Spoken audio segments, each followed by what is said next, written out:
రాసుకునే అలవాటు ఉంటే గనక మన అంశం పేరు వచ్చేసి దేవుడితో తీర్మానం ఎలా చేయాలి అనే అంశము చెప్పాలని ఆశపడుతున్నానండి. దేవుడితో తీర్మానం ఎలా చేయాలి? వాస్తవానికి రాజకీయ నాయకులకు అదేవిధముగా మనకి కొన్ని దగ్గర పోలికలు ఉంటూ ఉంటాయి. రాజకీయ నాయకులు మరి 5 సంవత్సరాలకు ఒకసారి వచ్చి రోడ్ వేస్తాము, పైప్ లైన్ వేపిస్తాము, ఇలా చాలా వాగ్దానాలు చేస్తారు, చాలా తీర్మానాలు చేస్తారు. తర్వాత కొన్ని నెరవేరుస్తారు, కొన్ని నెరవేర్చగా మర్చిపోతారు. మరలా 5 సంవత్సరాల తర్వాత వస్తారు, అవే మాటలు చెప్తూ ఉంటారు. అలాగే చాలాసార్లు మన క్రైస్తవ జీవితంలో కూడా క్రైస్తవులమైన మనము కూడా చాలాసార్లు ఇదే విధముగా రాజకీయ నాయకుల్లాగా మనం కూడా ఏం చేస్తామని కొన్ని తీర్మానాలు చేస్తాం. 2024లో మనం తీర్మానం చేసి ఉంటాం, ప్రభువా ఈ సంవత్సరం అంతా మీతో బ్రతుకుతాను అని ఎప్పుడు చేసి ఉంటాం? 2024 ఫస్ట్ తారీఖున మనము చేసే ఉంటాం. కానీ లాస్ట్ ఇయర్ వచ్చేసరికి లాస్ట్కి అనగా 2024 లాస్ట్ 24 లాస్ట్ లేదా 25 లాస్ట్ వచ్చేసరికి మనము మళ్ళీ బాధపడతాం. 30% ప్రభువా ఈ సంవత్సరం అంతా నేను వ్యర్థముగా బ్రతికనయ్యా, మరి నీ కోసం నేను ఫలించలేదయ్యా అని మళ్ళీ ఏడుస్తూ ఉంటాం. ఇదే ప్రక్రియ మనలో చాలా సంవత్సరాలు జరుగుతూ ఉంటుంది.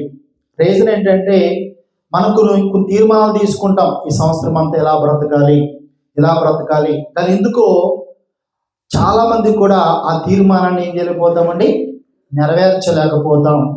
నెరవేర్చపోగా మళ్ళా బాధపడతాం. ఇదే ప్రక్రియ చాలా సంవత్సరాల నుంచి మనలో జరుగుతుంది. ఇక్కడ చాలా మంది 60 సంవత్సరాలు 50 సంవత్సరాల వారు కూడా ఉన్నారు. అంటే మీ జీవితంలో 30% ఒక 30-40 చూసే ఉంటారు. ఇది ఒక ప్రక్రియగా జరుగుతూనే ఉంది చాలా మంది జీవితాలలో కూడా. దీన్ని మనం ఎలాగ ఆలోచించాలి? బైబుల్ అంటుంది అవునంటే అవును, కాదంటే కాదు. అంటే మనము మనుషులకి కొన్నిసార్లు కొన్ని వాగ్దానాలు చేసి ఉంటారు. మనము ఉదాహరణకి ఎవరికో 10 నెలలు ఇస్తామని చెప్పాం, ఇవ్వలేదు. మరలా ఇస్తామని చెప్పాం, మరలా ఇవ్వలేదు. అలా 10 సార్లు మోసం చేసాం. అప్పుడు వాళ్ళు ఏమంటారండి, మనల్ని ఏమంటారు? ఎందుకు వచ్చిండ్రా మోసపు కవర్లు, ఎంతకాలం చెప్తావు, ఎవరిని మోసం చేస్తాం అంటే మనుషులుగా మనమే ఒక వ్యక్తిని 10 నెలలు ఇస్తానే ఇవ్వకపోతే మోసపు మాటలు ఎందుకురా అంటాం. మరి దేవుడు ఇంకెంత బాధపడతాడు అంటే మనం చాలాసార్లు తొందరపాటులో తీర్మానాలు తీసుకున్నాం తప్ప ఏం చేయము, నెరవేర్చము. కాబట్టి గమనించాలి, దేవుడు మనుషుడు కాదండి. దేవుడు అంటాడు నేను పరిశుద్ధుడును, నేను సర్వశక్తిమంతుడును, నాకు అసాధ్యమైనది ఏమైనా ఉందా, ఇలా కొన్ని మాటలు దేవుడు చెప్తాడు. కాబట్టి మనుషుడితో మనం వాగ్దానం చేసినట్లు దేవుడితో తొందరపడి ఏం చేయకూడదు, తీర్మానాలు మనం చేసేయకూడదు. చూడండి ఒకసారి పరిశుద్ధ గ్రంథంలో మత్తయి సువార్త 21వ అధ్యాయము లాస్ట్ వరకు కనుక మనం వింటే ఈ యొక్క సబ్జెక్ట్ యొక్క ఉద్దేశం మనకు అర్థమవుతుందండి. మత్తయి సువార్త 21వ అధ్యాయము 28వ వచనం. మత్తయి సువార్త 21వ అధ్యాయం 28వ వచనం. మీకు ఏమి తోచుచున్నది? ఒక మనుషునికి 2 కుమారులుండిరి. అతని మొదటి వాని యొద్దకు వచ్చి, కుమారుడా నేడు పోయి ద్రాక్ష తోటలో పనిచేయమని చెప్పగా వాడు పోను అని ఉత్తరం ఇచ్చింది. కానీ వెంబట మనస్సు మార్చుకుని పోయాం. అతడు 2వ వాని యొద్దకు వచ్చి ఆ ప్రకారమే చెప్పగా వాడు అయ్యా పోదునను గాని పోలేదు. ఇద్దరిలో ఎవడి తండ్రి ఇష్ట ప్రకారంగా చేసిన వాడని వారిని అడిగిరి. అందుకు వారు మొదటి వాడే అనిరి. యేసు సుంకరులను వేశ్యలను మీకంటే ముందుగా దేవుని రాజ్యములో ప్రవేశించుదురని మీతో నిశ్చయముగా చెప్పుచున్నాను. హల్లెలూయా. ఇక్కడ సందర్భం ఏంటంటే మొదటి కొడుకు యేసు ప్రభు వారు చెప్తున్న ఉపమానం. మొదటి కుమారుడి దగ్గరకు వచ్చి దేవుడు చెప్పాడంట. ఏం చెప్పాడు? అయ్యా నా ద్రాక్ష తోటలో పని చెయ్యి అని చెప్తే పెద్ద కుమారుడు ఏమన్నాడు? నేను వెళ్ళనని చెప్పాడు.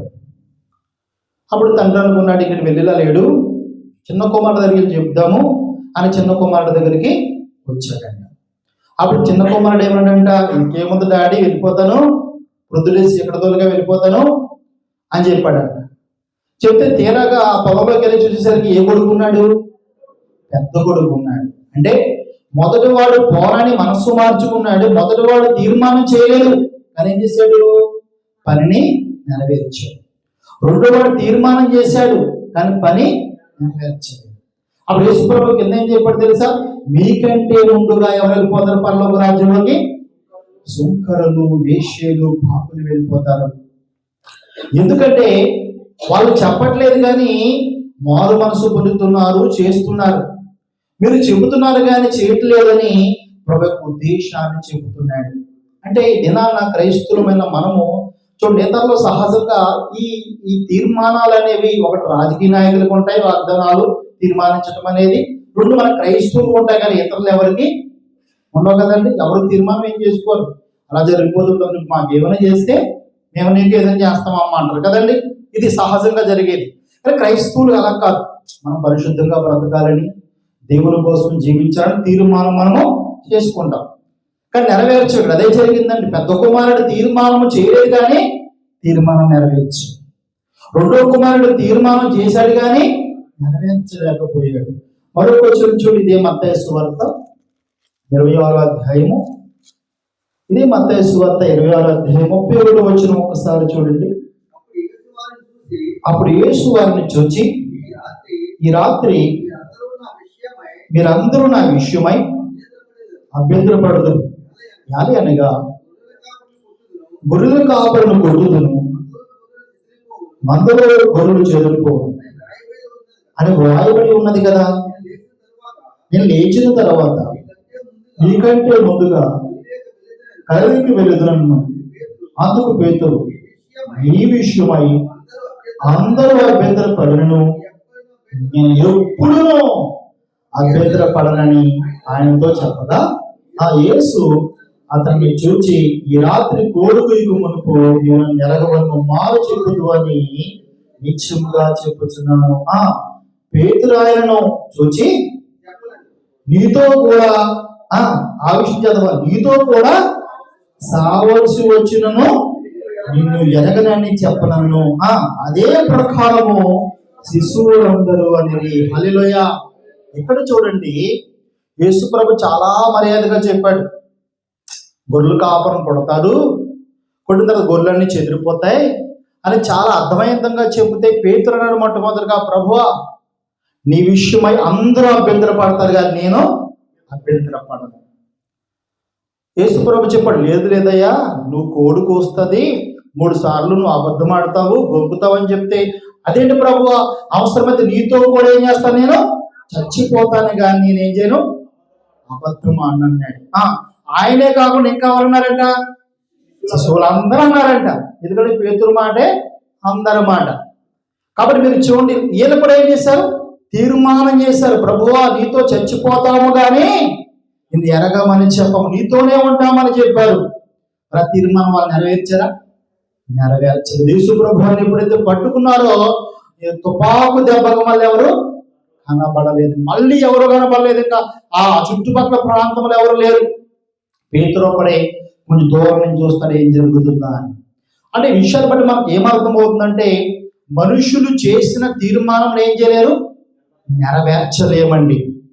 మనం నెరవేర్చలేము, అది దేవుడు నెరవేర్చగలుగుతాడు. అబ్రహాము తండ్రి, అబ్రహాము దేవుడు వాగ్దానం చేశాడు, నేను నీకు ఏమిస్తాను, కుమారుని ఇస్తానని. 100వ సంవత్సరం వచ్చేసరికి దేవుడు కనబడి మరలా అంటున్నాడు, నీ కుమారుని ఇస్తాను 10 సంవత్సరానికంటే.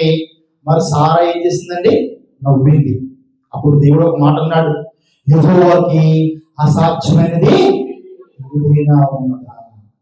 దేవునికి అసాధ్యమైన దేవుడు ఆయన వాగ్దానం చేస్తే, తీర్మానం చేస్తే నెరవేర్చేవాడు దేవుడు. కానీ మనుషులుగా మనం తీర్మానం చేస్తాము కానీ నెరవేర్చం. కాబట్టి మనము మరి తీర్మానం చేసి నెరవేర్చలేని మనము ఎలా తీర్మానం చేస్తున్నాం? నెరవేరుస్తున్నామా?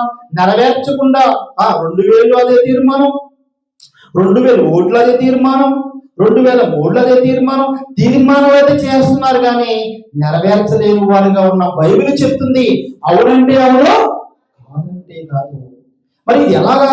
మరి ఏం చేయమంటారు గారు? తీర్మానం చేయబోయి మరి ఏం చేయమంటారు మీరు అంటే కనుక చూడండి, మరొక సందర్భం మనం చూద్దాము. యోహాను సువార్త 21వ అధ్యాయము, యోహాను సువార్త 21వ అధ్యాయము 14వ వచనం. యోహాను సువార్త 21వ అధ్యాయం 14వ వచనం. యేసు మృతుల్లో లేచిన తర్వాత శిశువులకు ప్రత్యక్షమైనది ఇదో మూడవసారి. వారు భోజనము చేసిన తర్వాత యేసు సీమోను పేతురు చూచి, యోహాను కుమారుడైన సీమోను, వీరికంటే నీవు నన్ను ఎక్కువగా ప్రేమించుచున్నావా అని అడగగా అతడు, అవును ప్రభువా, నేను నిన్ను ప్రేమించుచున్నానని నీవే ఎరుగుదు అని ఆయనతో చెప్పును. హల్లెలూయా. చూడండి, ఇప్పుడు యేసు ప్రభువారు ఏమడిగాడు? యోహాను కుమారుడైన సీమోను, నీవు నన్ను ప్రేమించుచున్నావా వీరికంటే అడిగితే సీమోను ప్రేమించుచున్నానన్నాడా? అనట్లేదండి. నీకే తెలుసు, ఇదివరకు మాట్లాడినంత గొప్పగా కూడా మాట్లాడట్లేదు. ఇదివరకు ఏమన్నాడు? నీతో చచ్చిపోతాను ప్రభు, నీతో కూడా వస్తాను ప్రభు అన్నాడు. ఇప్పుడు అనుమానంగా చెబుతున్నాడు. ఏమన్నాడు? అనుమానంగా భయపడుతూ, నీకే తెలుసు ప్రభు. మరలా రెండోసారి యేసు ప్రభు అడిగాడు, ప్రేమించుతున్నావా? మరలా మూడవసారి అడిగాడు, వ్యసన పడిపోయి ఈసారి నీకే తెలుసు ప్రభు. వ్యసనం వచ్చేసింది పేతురు గారికి. అంటే పేతురు గారు ఏమి ఇవ్వలేకపోతున్నాడు? తీర్మానించిన మాట ఇవ్వలేకపోతున్నాడు. ఎందుకని? గతంలో చాలాసార్లు తీర్మానం చేసి మానవుడు తప్పేశాడు. ఇప్పుడు దేంట్లోకి వచ్చాడు? రియాలిటీలోకి వచ్చాడు, అనుభవంలోకి వచ్చాడు. అందుకే కొన్నిసార్లు అంటాం మనం, ఒరే అనుభవంతుడు రా అంటాం. పెద్దోళ్ళని గౌరవిస్తాం. ఎందుకంటే పెద్దోళ్ళకి అక్షర జ్ఞానం లేకపోతే ఏ జ్ఞానం ఉంటుంది? అనుభవ జ్ఞానం ఉంటుంది. అందుకే పెద్దలు మాట మనం వినాలి. ఇక్కడ పేతురు గారికి ఏమొచ్చిందో తెలుసండి? ఇది అక్షర జ్ఞానము కాదు, ఆయనకి అనుభవ జ్ఞానము వచ్చేసిందండి. కాబట్టి ఇదివరకులాగా శబ్దాలు చేయట్లేదు. నిజముగా మరి ఆ రోజు కనపడని మనుషులు ఎక్కడ వీళ్ళు ఏం చేస్తున్నారు అనుకున్నారు? చేపలు పట్టుకోవడానికి వచ్చేసారండి. అప్పుడు దేవుడు కనబడి అడుగుతున్నాడు. అయితే యేసు ప్రభు మాట్లాడుతూ అక్కడ ఒక విషయాన్ని బయలుపరిచాడు. ఏంటంటే, నీవు నన్ను ప్రేమించుచున్నావా అని అడిగాడు తప్ప మొట్టమొదటిగా నువ్వు వెళ్ళు సువార్త చేయాలి అనలేదు. ఫస్ట్ కాకుండా ముందు నన్ను ప్రేమించు. ఎలాగండి? ముందు నన్ను ప్రేమించు, నన్ను ప్రేమించు. నన్ను ప్రేమించిన తర్వాత నా మందని వేపు, నా గొర్రెల్ని కాయి అంటున్నాడండి. అంటే యేసు ప్రభువు ఇక్కడ ఏదో ఒక చక్కటి విషయాన్ని బయలుపరిచాడు. ఏంటో తెలుసా? మనము మన తీర్మానాన్ని కొనసాగించాలంటే, మనము ఆత్మీయ జీవితంలో ముందుకు కొనసాగాలి అంటే, దినదినము ఆయన కోసము బ్రతకాలంటే అక్కడ ఏం చేయాలో ప్రభు చెప్పాడు తెలుసండి? నీవు నన్ను ప్రేమించుచున్నావా అని అడిగాడు. హల్లెలూయా. అంటే మొట్టమొదటిగా మనం ఏమి కలిగి ఉండాలంటే, క్రీస్తుని మనము ప్రేమించగలిగిన వారుగా ఉండాలి. మరొక వచనం మనకు కనబడుతుంది చూడండి ఒక్కసారి. లూకా సువార్త 10వ అధ్యాయం 25వ వచనం. లూకా సువార్త 10వ అధ్యాయం 25వ వచనం. లూకా సువార్త 10:25. 10:25. లూకా 10:25. ఇదిగో ఒకప్పుడు ధర్మశాస్త్రోపదేశకుడు లేచి, బోధకుడా, నిత్య జీవమునకు వారసుడవుటకు నేనేమి చేయవలని ఆయన శోధించుచు అడిగాను. అందుకైన ధర్మశాస్త్రమందు ఏమి రాయబడి ఉన్నది, నీవేమి చదువుచున్నావని అతను అడగగా అతడు, నీ దేవుడైన ప్రభువును నీ పూర్ణ హృదయముతోను, నీ పూర్ణ మనసుతోను, పూర్ణ శక్తితోను, పూర్ణ వివేకముతోను ప్రేమపోననియు, నిన్ను నీ పొరుగు అని ప్రేమపోననియు రాయబడి ఉందని చెప్పు. అందుకైన నువ్వు సరిగ్గా ఉత్తరమిచ్చితివి, అలాగూ చేయము, అప్పుడు జీవించుదు అని అతనితో చెప్పు. హల్లెలూయా. ఈ 2026 అంతా కూడా మనం ఆత్మానుసారముగా జీవించాలి అంటే అక్కడ ఏం చెప్పాడు? ధర్మశాస్త్రోపదేశకుడు ఏమడిగాడు? అయ్యా, నేను నిత్య జీవాన్ని పొందుకోవాలి, పరలోక రాజ్యాన్ని పొందుకోవాలి, ఏం చేయాలి అంటే యేసు ప్రభువు అన్నాడు, ఏం చేయాలి అంటే ధర్మశాస్త్రంలో ఏముంది? ధర్మశాస్త్రం ఏమి చెబుతున్నది? పైగా అక్కడ అతన్ని కొన్ని సివేట్లు కూడా పెట్టాడు. ఏమన్నాడంటే, ధర్మశాస్త్రం అందు ఏముంది, ఏమి వ్రాయబడి ఉన్నది, నీవేమి చదువుచున్నావని అతన్ని అడగగా ఇంతగా అడిగిన అతను ఎవరండి? అడిగిన అతను ఎవరు? ధర్మశాస్త్రాన్ని బోధించేవాడు, నాట్య మీదుగా వాక్యాన్ని బోధించేవాడు. వాక్యం బోధించే నీకు తెలియదా? అక్కడ ఏం రాయబడిందో నీకు తెలియదా? నువ్వేం చదువుతున్నావు అసలా అని శివాటిని పెట్టి ధర్మశాస్త్రంలో ఏమున్నది? ఇదిగో నీ దేవుడైన ప్రభువుని ప్రేమించాలి, పూర్ణ మనసుతో ప్రేమించాలి, పూర్ణ శక్తితో, పూర్ణ వివేకముతో ఆయన్ని ప్రేమించాలని ఆజ్ఞ నీకు తెలియదా? అప్పుడు నువ్వేం చేస్తావు? జీవిస్తావని చెబుతున్నాడు. హల్లెలూయా. అంటే గుర్తుపెట్టుకోండి, పేతురుకి అదే చెప్పాడు, ఇక్కడ ధర్మశాస్త్ర ఉపదేశం కూడా అదే చెప్పు. అంటే ఏదో ఒక విషయాన్ని ప్రభు చెబుతున్నాడు. మన ఆత్మీయ జీవితాన్ని కొనసాగించాలంటే దానికి మూల విషయాన్ని బయలుపరుస్తున్నాడు ఆయన. ప్రతి దాంట్లో ఒక మూల స్తంభం ఉంటుంది, ఒక ఇల్లుకి ప్రతి జీవితంలో ఒక మూల సబ్జెక్ట్ ఉంటుంది. అలాగే మీరు గమనిస్తే కనుక ఇక్కడ యేసు ప్రభు ఒక ముఖ్యమైన మాటలు చెబుతున్నాడు. ఏం చెప్పాడు? పేతురు గారికి నన్ను ప్రేమించాను. ధర్మశాస్త్ర ఉపదేశకుని దేవుణ్ణి నన్ను ప్రేమించాలన్నాడు. అంటే ఇక్కడ ఏదో ఉంది. ప్రేమిస్తే ఏం జరుగుతుంది అంటే నిత్యము నువ్వు జీవిస్తావని ప్రభు చెప్తున్నాడు. హల్లెలూయా.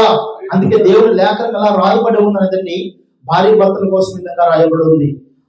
భర్తను అంటాడు, ఇదిగో నీ తల్లిని విడిచి నీ భార్యను హత్తుకోమంటాడు.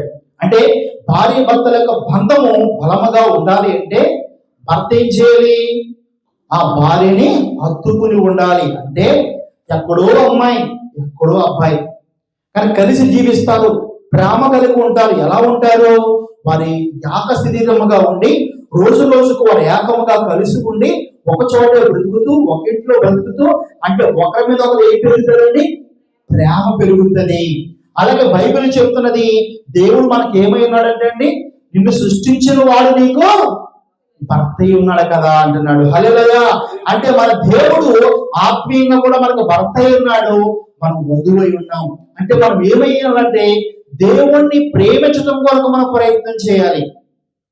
ఎప్పుడైతే మనం దేవుణ్ణి ప్రేమిస్తామో మొట్టమొదటిగా మనం చేయవలసిన ఆజ్ఞ దేవుణ్ణి ప్రేమించాలి, దేవుణ్ణి ప్రేమించాలి.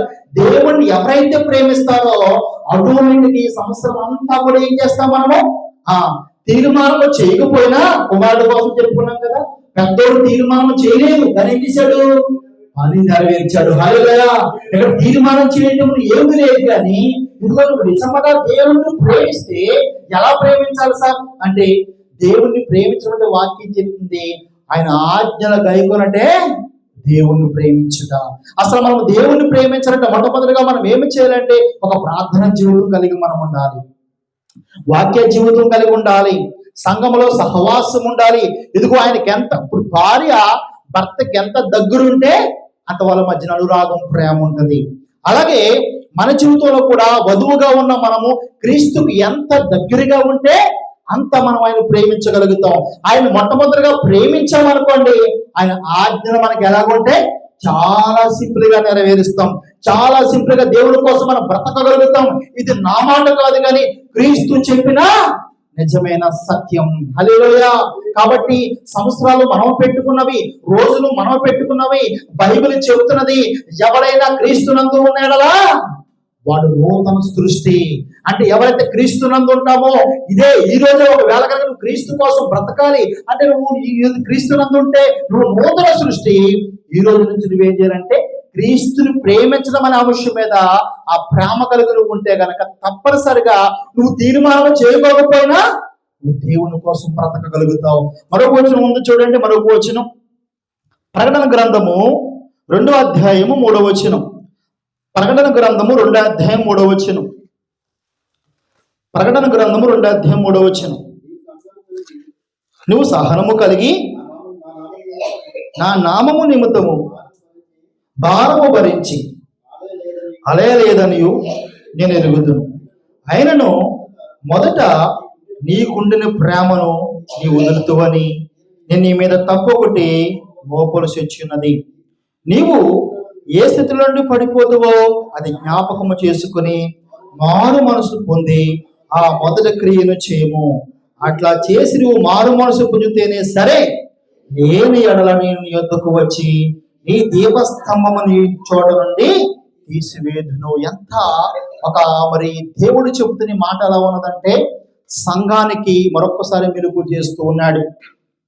సంఘముగా ఉన్న మనకి దేవుడు ఏం చెప్తూ ఉన్నాడంటే, నువ్వు సహనము కలిగి ఉన్నావు, నా నిమిత్తం భారాన్ని భరిస్తున్నావు, మంచిదే. అయితే నీ మీద ఒక తప్పు కూడా మోపవలసి వస్తున్నది.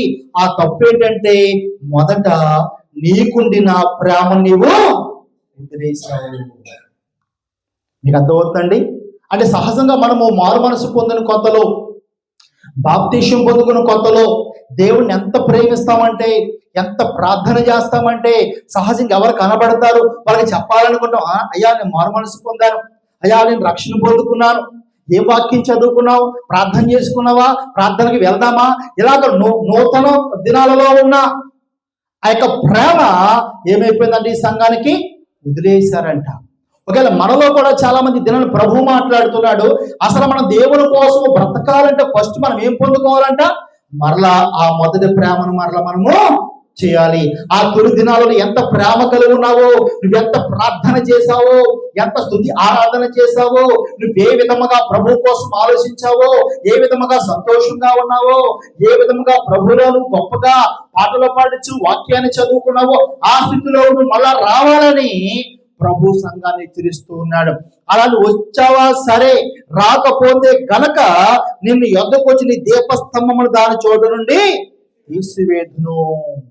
అంటే ఇదిగో దేవుడు వెలుగై ఉన్నాడు, ఆయన కనుక మన ఇద్దరి నుంచి వెళ్ళిపోతే కనుక మన జీవితం ఏమైపోతుందండి, చీకటమయమైపోతుంది. దేవుడు లేని జీవితం శూన్యం, దేవుడు లేకపోతే మన బ్రతుకు అయోమయం. కాబట్టి గుర్తుపెట్టుకోండి, మనం ఆ మొదటి క్రియ చేసేవారుగా ఉండాలి. ఆ మొదటి ప్రేమ గుర్తుపెట్టుకోండి, మన సంఘములో మొట్టమొదటిగా ప్రేమించవలసింది ఇదిగో మరి ఎవరెవరినో కాదు, కానీ మొట్టమొదటిగా దేవుని మనము ప్రేమించేవారుగా ఉండాలి. ఆ ప్రేమ అనేది ఎలా ఉండదంటే, దానికి అర్థం ఏమిటంటే, నీ మొదట్లో ఉన్న ప్రేమ, ఆ ప్రార్థన జీవితం, ఆ మంట నీకు మరలా రగలాలి. ఆత్మీయ జీవితం మరలా రగలాలి. ఆత్మీయ జీవితంలో అదే ప్రేమకు సాదృశ్యం, ఆ మొదట్లో ఉన్న ఆప్యాయత నీలో మరలా రావాలి. చూడండి, మరొక వచ్చిన మనం చదువుతాము. మరొక వచ్చిన లూకాసు వార్త 18వ అధ్యాయము, లూకాసు వార్త 18వ అధ్యాయము 18వ వచ్చిన ఒకసారి చూడండి. ఒక అధికారాన్ని చూచి, సద్బోధకుడా నిత్య జీవమునకు వారసుడవుటకు నేనేమి చేయవలనని ఆయన అడిగాను. అందుకు యేసు, నేను సత్పురుషుని నీవు ఎలా చెప్పుచున్నావు, దేవుడు ఒకడే తప్ప మరి ఎవడును సత్పురుషుడు కాదు. చాలా గారు, ఇక్కడ మీరందరూ కూడా చాలాసార్లు ఈ మాటలు విన్నవి.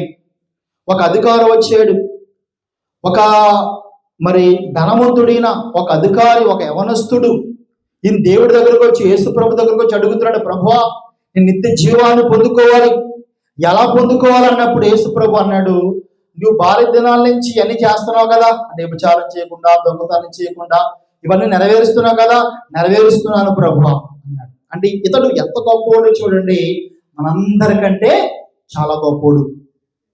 ఆత్మీయ జీవితంలో చాలా విషయాలు ఆశా నిగ్రహం కలిగిన వాడు, తల్లిదండ్రులను సన్మానించేవాడు, గొప్ప క్వాలిటీ కలిగిన వాడండి. అంటే వ్రాతపూర్వకంగా ఇతను కనుక టెస్టులు పెడితే అన్ని పాస్ పాస్ పాస్ కదండి. కానీ వాస్తవానికి యేసు ప్రభు దగ్గరకు వచ్చిన యేసు ప్రభు అన్నాడు, ఒక పని చేయాలి నువ్వు. ఏంటి ప్రభు అంటే, ఒకడు కొదువుగా ఉన్నది నీ ఆస్తి నమ్మి పేదలకి, రెండోది నీవు వచ్చి నన్ను వెంబడించి అన్నాడు. ఈ రెండు విషయాలు అతనికి ఎందుకో మరి అంగీకరించమ కాలేదు. అనగా తన ఆస్తి అతికి ధనవంతుడు కాబట్టి దాన్ని విడిచిపెట్టలేకపోతున్నాడు. అయితే గుర్తు పెట్టుకోండి, అతడు ఎవరిని తూనీకరించాడు తెలుసండి. ఇదిగో ప్రభు అంటాడు, ఇదిగో నేను ఇది మందిరము కంటే గొప్పవాడిని అంటాడు. అతను ఎవరండి? సృష్టికర్త. ఈ సృష్టిని సృష్టించి సృష్టికర్త అయిన నిజంగా తన ధనాన్ని ఎవరికి ఇష్టపడలేదు, కానీ అతను తునీకరించి ఎవరిని తునీకరించాడో తెలుసండి, యేసు యొక్క ప్రేమను తునీకరించాడు, ఆయన చెప్పిన మాటలు తునీకరించాడు. అంటే అతను దేవుణ్ణే తునీకరించాడు. అయితే కిందకు వచ్చేసరికి మనం జాగ్రత్తగా చూసుకుంటే పేతురికి శిశువులకు అర్థమైపోయింది, వీడే పరలోకం వెళ్ళకపోతే ఇంకా మనమే వెళ్తాం. అన్ని క్వాలిటీస్ ఉన్నాయి కదండి, అన్ని క్వాలిటీస్ ఉన్నాయి. ఇంకెతనే పరలోక రాజ్యం వెళ్ళకపోతే మనం ఎక్కడ వెళ్తామో బాబు, ఇది ఏదో జరిగే పని కాదని కిందకు వచ్చేసరికి అపోస్తులు మాట్లాడుతున్నారు. చూడండి ఒక్కసారి కింద చదువుదాం, 26వ వచనం. ఇది విన్నవారు అలాగైతే ఎవడు రక్షణ పొందగలని అడగగా ఆయన మనుషులకు అసాధ్యములైనవి దేవునికి సమస్తములోని సాధ్యములని చెప్పెను. హల్లెలూయా. అంటే అక్కడ ఎవరికి సాధ్యమని చెప్తున్నాడు యేసు ప్రభు? మన ఆత్మీయ జీవితం ఈ సంవత్సరం అంతా కూడా మంచిగా కొనసాగాలి అంటే, మన ఆత్మీయ జీవితం మంచిగా ఫలించాలంటే ఎవరికి అసాధ్యం? నీకు అసాధ్యం, నీకు అసాధ్యం, నాకు కూడా, మనందరికి అసాధ్యమునివి. అంటే ఆ యొక్క అధికారం వల్ల ఏం కాలేదంటే నిత్య జీవాన్ని పొందుకోవడానికి చాలా మటుకు మార్కులు టిక్కులు పెట్టారు తప్ప పొందుకోకపోవడానికి ఎవరు తునీకరించాడు? ఆయన దేవుణ్ణే తునీకరించాడు. అంటే అసలు మన పరలోక రాజ్యం లేదు ఎవరి ద్వారా? క్రీస్తు ద్వారా, దేవుని ద్వారా. మనం వల్ల ఏమీ కాదు. మనిషి యొక్క నీతి ఎలా ఉన్నదంట? మురుగు కొట్టుకోలే ఉన్నదని పరిశుద్ధ గ్రంథం చెబుతూ ఉన్నది. కాబట్టి ఈ సంవత్సరం అంతా మన ఆత్మీయ జీవితంలో ఫలించాలన్నా, మనం పరలోక రాజ్యం వెళ్ళాలన్నా ఎవరికి సాధ్యములంట? అది దేవునికి మాత్రమే సాధ్యములు తప్ప మనకు తీర్మానాలు, మనకు వాగ్దానాలు మనము నెరవేర్చలేమండి. అవి నెరవేర్చాలంటే ఎవరు నెరవేర్చాలి? దేవుడే నెరవేర్చాలి. మరి ఎలా సార్? తీర్మానమే చేసుకోవద్దంటారా? మాట ఇవ్వద్దంటారా మంత్రములు అంటే? చూడండి ఏం చేయాలో ఆలోచన నుంచి చెప్పి ముగించేస్తాను, ఇంకా సమయం అయిపోతూ ఉన్నది. కీర్తనల గ్రంథం 37వ కీర్తన 5వ వచనం. 37వ కీర్తన 5వ వచనం. 37వ కీర్తన 5వ వచనం. నీ మార్గమును యెహోవాకు అప్పగింపుము, నీవు ఆయన నమ్ముకునుము, ఆయన నీ కార్యము నెరవేర్చును. హల్లెలూయా. ఎలాగంటండి? నీ మార్గమును ఆయనకు అప్పగింపుము, నీవు ఆయన నమ్ముకునుము, ఆయన నీ కార్యములు నెరవేర్చును. మనం రాజకీయ నాయకులాగా ప్రభువా ఈ సంవత్సరం అంతా అది చేస్తాను, ఈ సంవత్సరం ఇది చేస్తాను, ఈ వాగ్దానాలొద్దు, ఈ సంవత్సరం చేస్తామని లాస్ట్ లో వల్ల మనము ఏడుస్తాం, చేయలేదు ప్రభు అని. కాబట్టి మనం ఏం చేయాలి తెలుసండి? మన మార్గము అనగా ఈ సంవత్సరం అంతా ఎలా బ్రతకాలో, ఈ సంవత్సరం అంతా ఎలా జీవించాలో ఎవరికి అప్పచెప్పాలంటండి? మన మార్గమును యెహోవాకి అప్పచెప్పేయాలి. ఎప్పుడెప్పుడు అప్పచెప్పాలి? ప్రతి దినము కూడా. యేసు ప్రభు అన్నాడు, ఎవడైనా నన్ను ఎంబడెంప గోరుని ఎడలా ప్రతి దినము కూడా తన సిలువునెత్తుకుని నన్ను వెంబడించా. క్రైస్తవత్వం అంటే ఒక రోజులో అయిపోయేది కాదు, 2 రోజులు అయిపోయేది కాదు. ఎప్పుడు దాకా సహించాలంటండి? అంతవరకు సహించిన వాడే రక్షింపబడతాడంట. అంటే మనం ఇప్పుడు ఎవరు మనల్ని పరలోక రాజ్యాన్ని తీసుకెళ్తారు, ఎవరు ప్రతిదినం మనల్ని గెలిపిస్తారంటే మన కార్యాన్ని, మన ప్రతి విషయాన్ని దేవుడికి అప్పచెప్పుకుంటే ఏం చేస్తారంటండి? యెహోవాకు మనం అప్పచెప్పుకుంటే ఆయన అప్పచెప్పుము, నీవు ఆయన నమ్ముకోనము, ఆయన ఈ కార్యము నెరవేర్చును. మన కార్యము ఈ సంవత్సరాలు ఏ కార్యాలు అయితే చేయాలనుకున్నావో నీ మనసులో ఉండటం మంచిదే. అయితే నువ్వు చెప్పాలి దేవుడికి, ప్రభువా ఈ సంవత్సరం మందిరంలో ఇలా ఉండాలనుకున్నాను, ఇలా చేయాలనుకున్నాను ప్రభు, ఈ సంవత్సరం అంతా మందిరం ఓర్చాలనుకున్నాను ప్రభు, ఈ సంవత్సరం అంతా ఇలా బ్రతకాలనుకున్నాను, అయితే నా వల్ల కాదు ప్రభు, నా వల్ల కాదు, నీకే అప్పు చెబుతున్నాను, నువ్వు దీన్ని నెరవేర్చు, ఏం చేయమంటావు? ప్రార్థన పూర్వకంగా ఆయనకు మనము చెప్పాలి. అప్పుడు చూడండి 24వ వచనం చూడండి, ఇక్కడ చెప్తున్నాడు 24వ వచనం. యెహోవా అతను చేయి పట్టుకుని ఉన్నాడు గనుక అతడు న్యాయం పడినను లేవలేక ఉండడు. హల్లెలూయా. ఎప్పుడైతే దేవుడికి మన కార్యాన్ని అప్పు చెప్పేస్తామో, మన మార్గాన్ని అప్పు చెప్పేస్తామో, ప్రతి దినాన్ని నువ్వు నన్ను గెలిపించయా, ప్రతి దినాల్లో కూడా నువ్వు నన్ను మరి గెలిపించు, ప్రతి దినం కూడా ఆత్మీయ జీవితంలో బలపరచు, ఈ సంవత్సరం అంతా నీ కోసం బ్రతికే విధంగా నీవు నన్ను కాపాడని ఆ యెహోవా దేవుడికి ఎవరైతే అప్పు చెప్పుకుంటారో అప్పుడు ఆయన ఏం చేస్తారంటే అండి, ఆయన మన కుడి చేతిని పట్టుకును. అతను యెహోవా అతను చేయి పట్టుకుని ఉన్నాడు గనుక అతడు నేల పడునను లేవలేక ఉండడు. ఎప్పుడైతే మనం దేవునికి అప్పు చెప్పేస్తామో అప్పుడు ఆయన ఏం చేస్తారంటే అండి, మన చేతిని పట్టుకుంటాడంట. అంటే ఉదాహరణకి ఒక తండ్రి కొడుకు సంతలో వెళ్తున్నారు అనుకోండి మార్కెట్లో, కొడుకు వదిలే డాడీ, వదిలే నాన్న, ఏంటి నా చేయదు, అవన్నీ తెలుసు, ఈ కొట్లు తెలిసి షాపులు తెలుసు అన్నాడు అనుకోండి, అప్పుడు తండ్రి ఏం చేస్తాడు? వదిలేస్తాడు. అప్పుడు ఆడేమైపోతాడు? ఏటో చెదిరిపోతాడు. అదే డాడీ నాకేమీ తెలియదు, నాన్న నాకేమిటి, నా చెయ్యి పట్టుకో అని తండ్రి మీద ఆధారపడినప్పుడు తండ్రి ఏం చేస్తాడు? ఆ చెయ్యి పట్టుకుని ఆ మార్గము గుండా తీసుకుపోతాడు. హల్లెలూయా. కాబట్టి మనము ఆ దేవునికే అప్పు చెప్పుకోవడం ప్రతి దినము కూడా ఆ ప్రభువుకే మనం అప్పు చెప్పుకోవాలండి. ఇదే మాట అయితే ఇక్కడ చక్క మాట చెప్పాడు. అతడు పడిపోయినప్పటికీ కూడా ఏమైపోతాడంట, లేవలేకుండా ఉండడు. ఎందుకని? పట్టుకున్నది దేవుడు, మనము కాదు. మనం పట్టుకుంటే గనక కొన్ని రోజులు పట్టుకుని మరలా ఉపాక దెబ్బ కనపడకుండా పారిపోతాం. కానీ దేవుడు పట్టుకుంటే వదులుతాడా? దేవుడు భారం వేస్తే వదులుతాడా? ఒకవేళ వెళ్ళిపోయినా కూడా యోనాను ఏ విధంగా తీసుకొచ్చాడో అలాగే తీసుకొస్తాడు. లాస్ట్ ఒక వచ్చిన మాట చూసి ముగించేసుకుందాం మనము. ఎబ్రీ పత్రిక 12వ అధ్యాయము, 1వ వచనం 2వ వచనం. ఎబ్రీ పత్రిక 12వ అధ్యాయం 1, 2 వచనాలు. ఇంత గొప్ప సాక్షి సమూహము మేఘము వలె మనల్ని ఆవరించినందున మనము కూడా ప్రతి భారమును సులువుగా చిక్కులు పెట్టు పాపమును విడిచిపెట్టి విశ్వాసమునకు కర్తయు దాన్ని కొనసాగించువాడని యేసు వైపు చూచుచు మన ఎదుట వచ్చబడిన పందెములో ఓపికతో పరిగెత్తిదము. హల్లెలూయా. అంటే ప్రియులారా గమనించండి, పాపం ఎటువంటిదంటండి? సులువుగా చిక్కులు పెట్టు పాపం. పైన ఒక మాట చెప్పాడు, ఇంత గొప్ప సాక్షి సమూహం మేఘము వలె ఆవరించినందున. 11వ అధ్యాయం అంతా చదువుకుంటే విశ్వాసుల జాబితా అబ్రహాం గారు, హానోకు గారు, నోవహ గారు, ఇదిగో మరి అదేవిధంగా మోషే గారు, రాహాబు, వీళ్ళందరూ విశ్వాసులు కనబడుతున్నారు. వాళ్ళ సాక్షి సమూహము ఆవరించేశారు. వీళ్ళందరూ కూడా గుర్తుపెట్టుకోండి, దేవుడు చేపట్టుకున్నవారే. హల్లెలూయా. వీళ్ళెవరు కూడా తన స్వనీతితో ఏమి చేసిన వారు కాదు. వాళ్ళందరూ దేవుడి మీద ఆధారపడిన వారే, వాళ్ళందరూ ప్రభువు మీద ఆధారపడిన వారే. దేవుడు వాళ్ళకి అనుభవాలు చూపించాడు, ఎలా బ్రతకాలి, ఎలా జీవించాలి.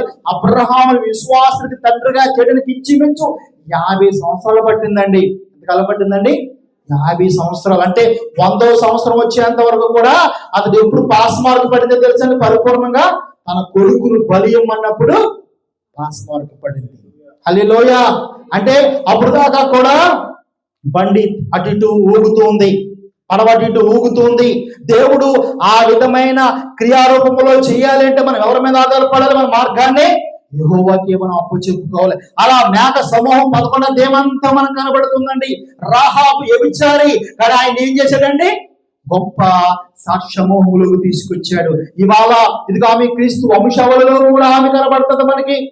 ఇలా మనం చూసుకుంటూ పోతే నా ప్రియ సహోదరులారా, లాస్ట్కి ఇక్కడ చెప్తున్నాడు. కాబట్టి పాపం ఏం చేస్తుందండి? సులువుగా చిక్కులు పెట్టేస్తుందంట. అబ్రహామును సులువుగా చిక్కులు పెట్టేసి కొంతకాలం వాగ్దానం పొందకుండా చేసింది. అదేవిధంగా మనకు మోషేకి 40 సంవత్సరాలు తన జీవితం ఏమైపోయింది? వ్యర్థమైపోయి సులువుగా చిక్కులు పెట్టు పాపం అంటే వ్యభిచారమో దొంగతనం అనుకోవద్దండి. ఆజ్ఞ అతిక్రమమే పాపం. దేవుడు చెప్తున్న నా కోసం బ్రతకాలి, నా కోసం జీవించాలి, నా కోసం ఈ లోకంలో జ్యోతుల వలె వెలగాలి. యేసు ప్రభు అన్నాడు, మీరు లోకముకు వెలుగుగా ఉండాలన్నాడు. అంటే లోకముగా వెలుగుగా ఉండవలసిన మనము ఎక్కడో స్టాప్ అయిపోతున్నాం, ఎక్కడో ఆగిపోతున్నాం. అదే ఆజ్ఞ అతిక్రమమే పాపం. ఎందుకు అలా పడిపోతున్నాం?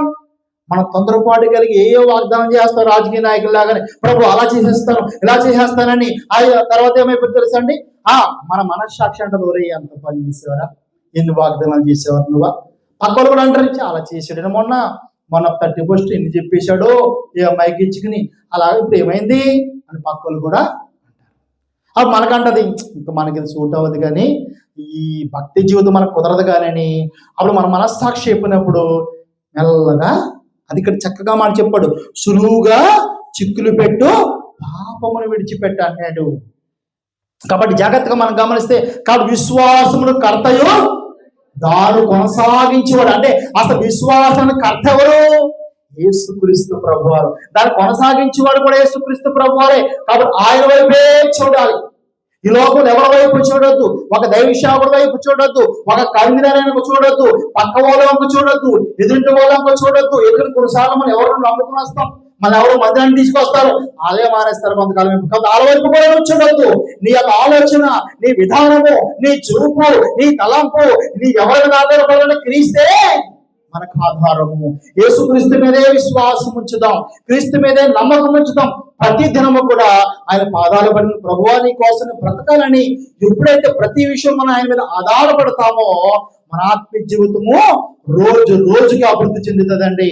మనము చాలా మంది సాక్ష్యాలు వింటాం. భక్త్ సింగ్ గారి సాక్ష్యం అండి. ఆయనంట దేవునికి చెప్పకుండా ఏ పని చేసేవాడు కాదంట. ప్రతి విషయంలో దేవునికి చెప్పే చేసేవాడంట.